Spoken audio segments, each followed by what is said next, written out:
Halo, saya Mega Rahma dengan NIM 0579789994. Pada kesempatan kali ini, saya akan menjelaskan tentang identifikasi guna lahan dan kegiatan Kota Bandung untuk memenuhi tugas mata kuliah Teknik Presentasi dan Komunikasi. Kota Bandung memiliki luas wilayah 167 km persegi dan terdapat beragam fungsi lahan seperti permukiman, perdagangan, industri, fasilitas umum, dan ruang terbuka hijau. Kota Bandung juga memiliki dinamika transformasi lahan yang dapat digunakan untuk menganalisis kesesuaian antara fungsi lahan dan kegiatan yang berkembang di dalamnya. Itulah mengapa Kota Bandung menjadi lokasi yang tepat untuk mengkaji karakteristik guna lahan serta aktivitas masyarakat perkotaan.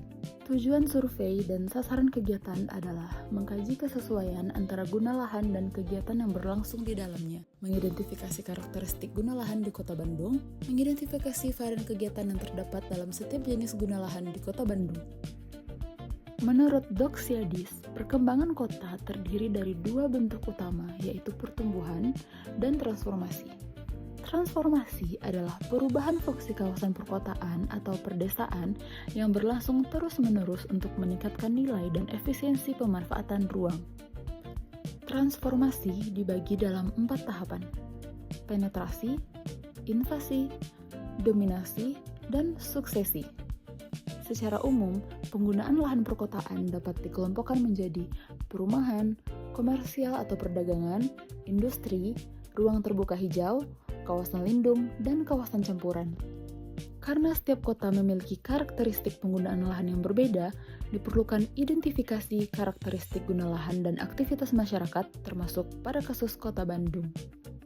Permasalahan utama dalam identifikasi karakteristik guna lahan antara lain adalah terjadinya transformasi guna lahan yang tidak sesuai dengan rencana tata ruang kota, perubahan fungsi lahan yang tidak terkendali, dampak negatif terhadap lingkungan dan ekologi, serta lemahnya pengendalian pemanfaatan ruang sehingga proses transformasi sering berlangsung lebih cepat daripada kemampuan pemerintah dalam mengawasi dan menertibkannya.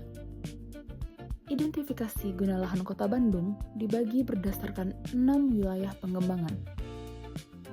Pertama, Bojonagara. Fungsi utama adalah perdagangan, jasa, transportasi, dan permukiman. Ciri ruang Bojonagara adalah kawasan perkotaan dengan tingkat aktivitas ekonomi tinggi, banyak pusat perdagangan, hotel, dan perkantoran, serta kepadatan bangunan yang relatif tinggi. Kedua, Cibenying. Fungsi utama adalah pendidikan, pemerintahan, dan konservasi. Ciri ruang Cibenying adalah berada di bagian utara kota dengan kondisi lingkungan yang relatif lebih sejuk, banyak kampus, sekolah, dan fasilitas pemerintahan, memiliki ruang terbuka hijau dan kawasan konservasi yang cukup luas.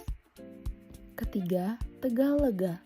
Fungsi utama adalah permukiman dan perdagangan lokal. Ciri ruang Tegalega adalah didominasi kawasan permukiman padat penduduk, aktivitas ekonomi skala lingkungan dan lokal cukup berkembang, dan terdapat fasilitas sosial dan ruang publik untuk masyarakat. Keempat, KRS. Fungsi utama adalah pusat pelayanan kota dan perdagangan. Ciri ruang KRS adalah berfungsi sebagai kawasan transisi antara pusat kota dan kawasan permukiman, dan memiliki aksesibilitas yang baik terhadap berbagai bagian kota. Kelima, Ujung Berung. Fungsi utama adalah pengembangan permukiman dan kawasan lindung. Ciri ruang Ujung Berung adalah masih memiliki lahan terbuka dan kawasan hijau yang cukup luas, serta menjadi wilayah pengembangan permukiman baru. Keenam, Gede Bage. Fungsi utama adalah pusat pertumbuhan baru Kota Bandung. Ciri ruang Gede Bage adalah kawasan pengembangan perkotaan modern, memiliki lahan yang relatif luas untuk pembangunan skala besar, serta didukung oleh infrastruktur dan fasilitas perkotaan baru. Karakteristik guna lahan yang paling mendominasi Kota Bandung adalah kawasan permukiman, yang kemudian didukung oleh fungsi perdagangan dan jasa.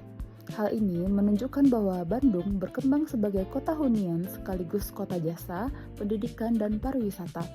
Akibat dominasi permukiman dan aktivitas ekonomi yang lebih tinggi, banyak terjadi transformasi lahan dari ruang terbuka atau lahan non terbangun menjadi kawasan terbangun. Hal ini menjadi salah satu tantangan utama dalam pengelolaan tata ruang Kota Bandung. Berikut adalah tabel kesesuaian dan ketidaksesuaian guna lahan dengan kegiatan berdasarkan wilayah pengembangan Kota Bandung. Wilayah pengembangan Bojonegara, guna lahan dominan adalah permukiman, kegiatan yang berkembang adalah hunian dan fasilitas lingkungan sesuai. Dampaknya menunjang kebutuhan tempat tinggal masyarakat. Wilayah pengembangan Ujung Berung, guna lahan dominan adalah kawasan lindung, kegiatan yang berkembang adalah pembangunan komersial dan permukiman pada area konservasi. Tidak sesuai, dampaknya adalah berpotensi mengurangi kawasan hijau dan meningkatkan risiko bencana. Kesimpulannya, pembagian Kota Bandung ke dalam 6 wilayah pengembangan menunjukkan karakteristik dan fungsi ruang yang berbeda-beda sesuai arahan tata ruang kota. Ketidaksesuaian guna lahan masih ditemukan, terutama berupa alih fungsi lahan kawasan permukiman menjadi perdagangan dan jasa serta pemanfaatan kawasan lindung untuk kegiatan terbangun. Sekian presentasi saya tentang identifikasi guna lahan dan kegiatan Kota Bandung. Terima kasih.